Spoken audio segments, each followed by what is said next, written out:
Hello, my name's Tragic O'Hara. Do you remember that video I put up on TikTok? I've had an idea to make a thing, so ask me a question in the comments, but it has to be a why question. The reason why I was doing that was I was trying to come up with an idea for a podcast kind of thing. And my idea was that like people could ask me why questions and then I would like just kind of answer them off the cuff.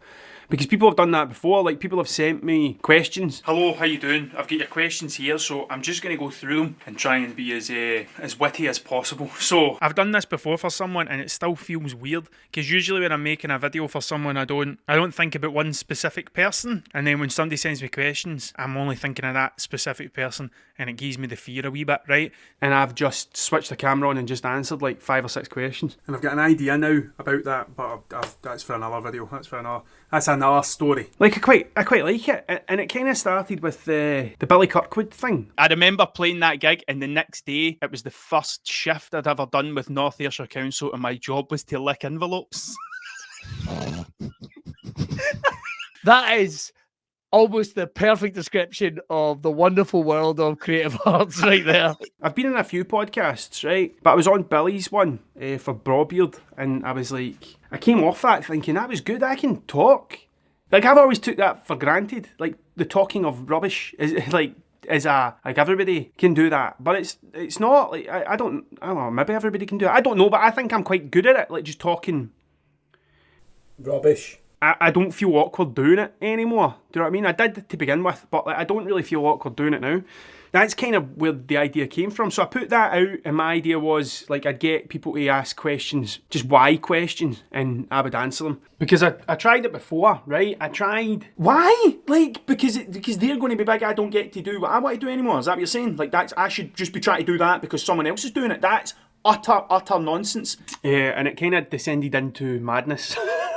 So I thought, like, if I get someone else to ask why questions, then maybe I could turn that into some sort of podcast type thing. I've got previous to this, obviously. Like, I start an idea and then I eventually, it doesn't happen. Like, but I've kind of got to start it to see if it holds my attention for long enough so I kind of complete it. And, like, I've tried this kind of thing before. Like, I had a thing years ago called Pop Nonsense. Hi there, I'm Tragic from Pop Nonsense, where I was just kind of talking about, like, I'm a geek. Like, I love like films and comics and games and like all that kind of stuff. Do you know what I mean? I'm a geek. And I'm fine with that, to be fair, right? But like, so, started this thing with 2 of my friends. Basically what I was trying to do was sell bootleg t-shirts off the back of these videos. Because I still wasn't kind of ready to be like, hello, my name's Tragic O'Hara. Do you know what I mean? Like, I was kind of trying to hide behind stuff. But I've always kind of wanted to make videos. Not like I want to do, I suppose it is YouTube. Like, but it's not YouTube. Like, I just quite like making those videos. But I made them, right? And the best thing that happened was this, to be fair. And welcome to the game show where you can win fabulous prizes. Can Dewey do it? Yes, he can. I'm Dewey. So the idea was that Dewey, who was a guy I was working with at the time, who's like a proper good SEO, digital marketing guy, like knows all that stuff inside out, but knows absolutely nothing about the things that I know about, like the useless things, like The Simpsons and Pokemon. Do you know what I mean?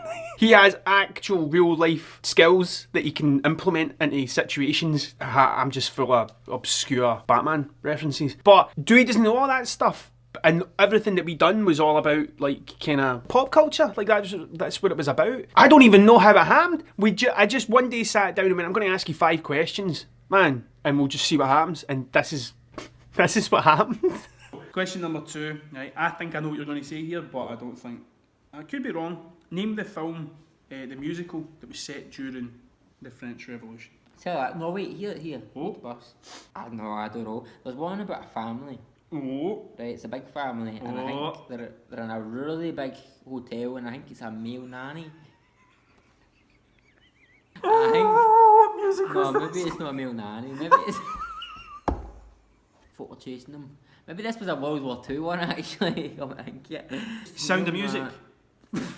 Is it Sound of Music you're trying to explain to me? Sound of Music, is that what you're thinking? It's not Sound of Music. That was set during World War II. This is the French Revolution. Can I get a clue? Lady and Tramp.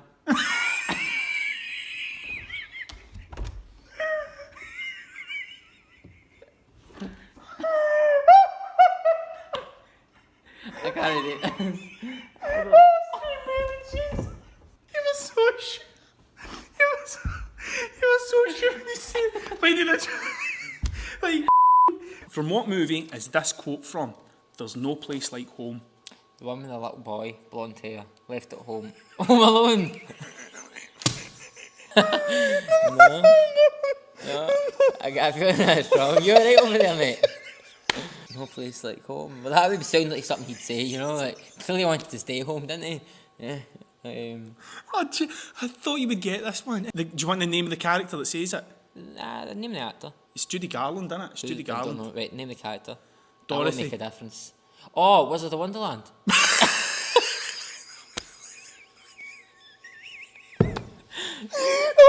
Right, no, right, I need to... Oh, my head's so sore. Like, listen, I've got the fucking stress.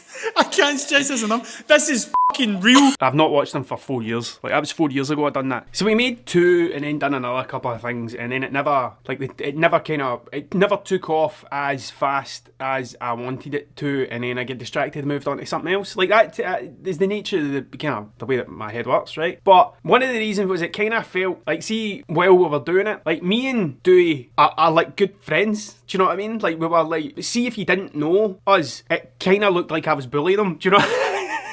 So it kind of got to the point where I was like, I don't want to keep making these, but it looks like I'm bullying a guy 10 years younger than me. So I didn't do it.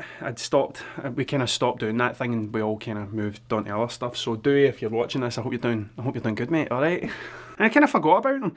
I done this other thing. I had this thing with a couple of guys. It was called Love Ayrshire. If you ever get the opportunity to go to a place called Ayrshire, dang it. I wouldn't even drive through it. Don't believe me, mate? That's fine. But here's 5 reasons to avoid Ayrshire at all costs. Subtitled for the tourists. And it was alright. Like, it's a bit too Scottish for me. Like, I am Scottish, and I like being Scottish, right? Let me just say that now. Like, I like being Scottish, but I'm not a big fan of, like, Teetles and stuff like that. I don't really feel the need to have a picture of Brigadoon in my house. Like, I'm not that Scottish. Do you know what I mean? Like, see if you're into that, that's cool, man. Like, you do you, right? Rule 0.5. Like, I like Scottish things, right? Like Billy Connolly and Primal Scream and the Jesus and Mary chain, right? It's not that I don't like Scottish things. Some of it's just a bit too Scottish for me. So when I started writing all the stuff about kind of Ayrshire, it just kind of felt like I'm just writing myself into a corner. But I wrote like 3 or 4 of them and made videos about them and stuff. That was like the first thing I ever kind of... Like, I wrote that. See, this stuff, like, I don't write anything. Like, I just know in my head I'm going to talk about this. And I take a note in my book, a bullet point in my book, and I've not even got my book in front of me. I just know I'm going to talk, which is why everything jumps like this all the time, because, well, like, I don't have a plan. I prefer it like that. I didn't like writing about Ayrshire. It kind of got to the point where it was like, what more am I going to do? Kind of thing. So I stopped that. They still get shared. Like, people still... share all that stuff, and I don't think they have any idea it's me that made them, but I made them, right? Like, one of them had like 500,000 views. 233,000 views. 179,000 views. Look at that. 35,000 views. 143 comments. I get nothing like that. Like, I'm lucky if I get 100 views. On the videos I put out, but I enjoy making these a lot more than I enjoyed making that stuff. Do you know what I mean? So, like, I'd kind of tried it before, and being on Billy's podcast kind of got me thinking, like, I would like to do that sort of thing, like a which is where that why TikTok kind of thing came from. But I get distracted by everything else and kind of stopped that, and that's kind of how I know if it's a good idea or not. Like, if I put something out there, if it doesn't feel like I'm having to force it, then I keep going with it. And if it feels like I'm trying to force it, then I just stop. And it just kind of does it itself. Like, basically, it kind of turned into a bit of, not a bit of a joke, but like, I kind of wanted some serious stuff and some not serious stuff, and it just kind of never happened, right? It just never kind of took the way I wanted it to take, so I just left it.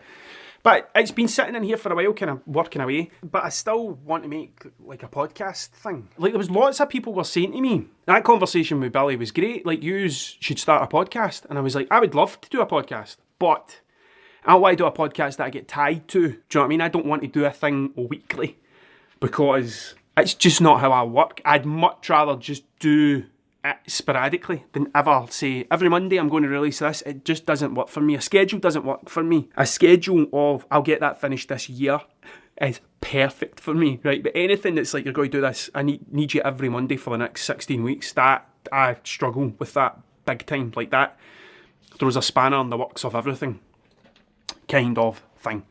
So, what I'm saying is, what is it I'm saying? I'm quite good at talking. And a lot of people would message me and say, that was really good, you came across really well on that, which was surprising because I thought, like, how did I come across in the other ones? Like, was I Rubbish. But it did get me thinking. I know what I want to do. I just know that I don't want to do it the same as everyone else. Like, I don't want to just do a Monday and, like, I've got to do a podcast and get a guest on and talk and stuff like that. Like, I just don't want to do that. Like, I've got so much on that messaging people saying, would you like to come on and try to arrange a day and that, it's just not going to work, right? So I had this idea. So I've been working in different places recently, and you know, I do a lot of youth work. Young people ask me things all the time. Like, I was working in Mar College, right? And one of the young people was asking me about, like, what it's like to be a full-time artist. And I was like, I don't know, because I'm a professional artist chaser, right? But, and they were saying, they were worried about the struggling artist thing. All I want to do is draw these pictures, but everybody's telling me I'll never make a living doing it.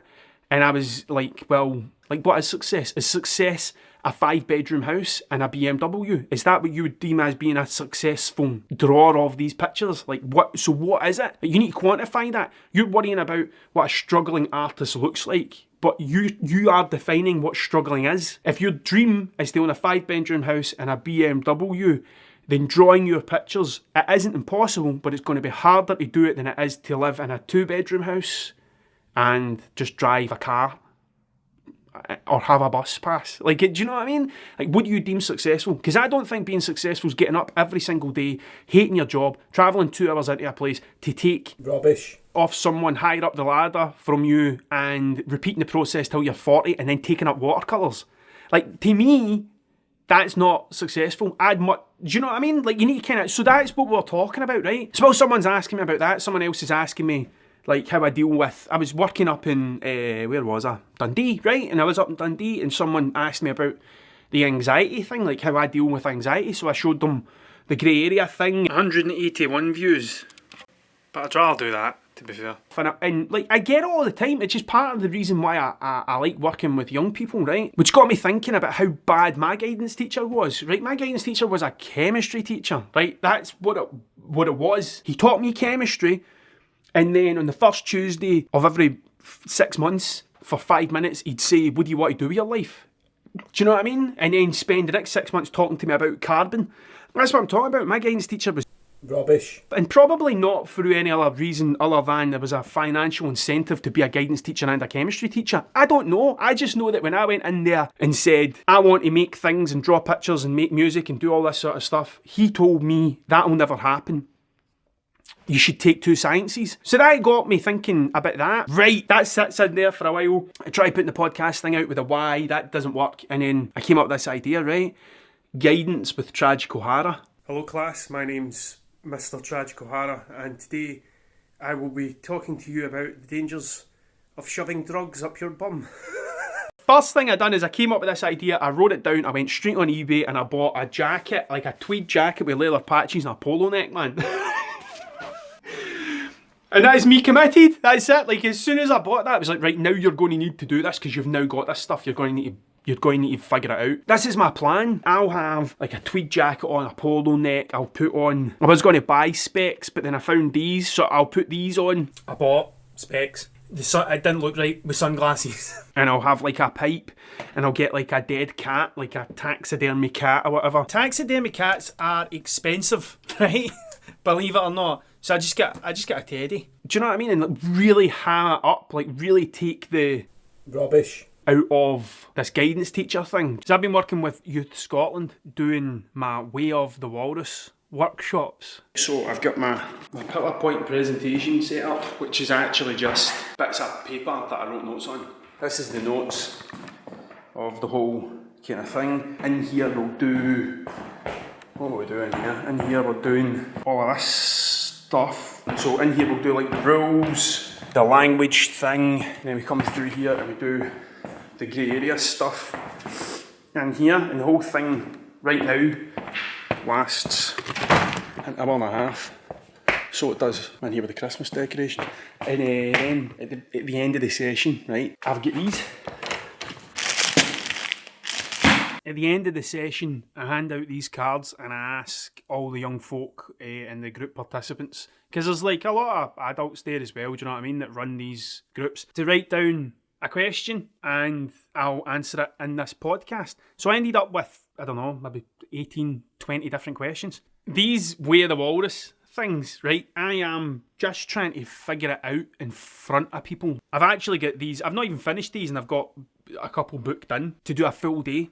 Like, my plan is to have like props. Like, I want to buy like an alarm clock and get a proper projector and like a big digital countdown thing and all that, so that like when you turn up, there's like all this stuff set up all over the room, but you don't know what any is. The way I've been trying to think about it is like a performance. It's like a gig, right? So I've got my set list and I'm kind of going through all the stuff. So, but eventually I want it to look like when you walk into a place, you just know this guy's talking about some sort of walrus thing. There's just hundreds of mad bits. I don't know. I know when people walk into class, it's the same sort of setup, and it's like, right, what, my things are all dotted around about the room so that everything's moving constantly. And if you're sitting down, you're only sitting down for a certain length of time, then you're up moving, or you're looking to a different part of the room. Like, that's what I'm trying to do. So that's what this is. But the main thing is to do this today and try and get some of these questions for this podcast thing.